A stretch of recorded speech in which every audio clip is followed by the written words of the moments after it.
Bonjour tout le monde, alors j'espère que vous allez bien. Voilà la nouvelle leçon. C'est bien la séquence de droite parallèle et angle, donc toujours pour la première année collège. Et bien sûr, cette vidéo sera toujours disponible sur la chaîne, même pour les personnes qui sont au primaire ou dans des années supérieures à la première année. Le plus important dans cette leçon, bien sûr, c'est de bien apprendre les définitions et les propriétés. C'est quelque chose de vraiment très important pour cette leçon. Ça va vous permettre bien sûr de bien faire les exercices et surtout de bien réussir vos démonstrations. Voilà, donc on commence. Alors, pour les angles alternes, internes. Donc, bien sûr, pour la définition, qu'est-ce que c'est que les angles alternes internes? Donc, comme vous le voyez ici dans la figure, si on a deux droites TU qui sont coupées par une séquente D, les angles alternes internes, ça va être quoi? Ce sont des angles qui n'ont pas le même sommet, comme ce que vous voyez ici dans la figure. Donc deux sommets différents. Ils sont de part et d'autre de la séquente D, une à droite, une à gauche. Et enfin, ils sont entre les deux droites T et U. Voilà pour les angles alternes internes. Maintenant pour les angles alternes et externes cette fois.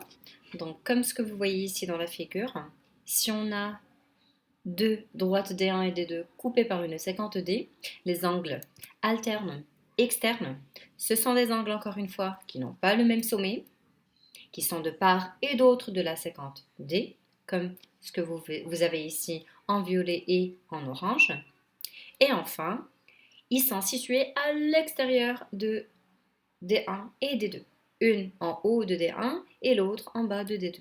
Pas comme les angles alternes internes qui sont à l'intérieur. Voilà.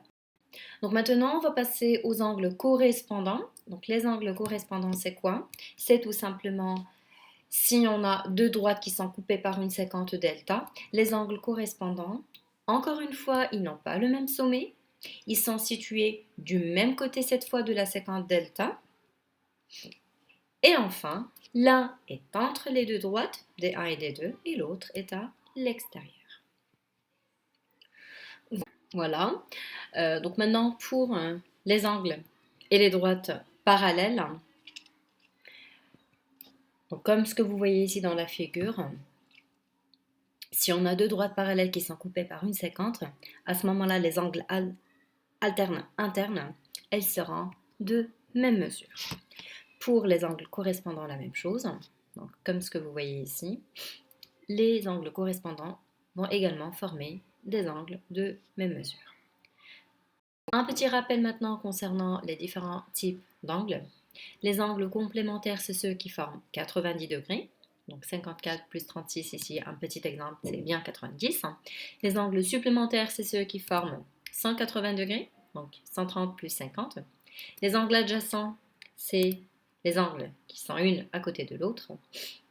Et enfin, les angles opposés par le sommet qui ont le même sommet, mais par contre qui ne sont pas du même côté. Voilà, donc j'espère que la leçon était bien claire pour vous. Je vous remercie pour votre attention.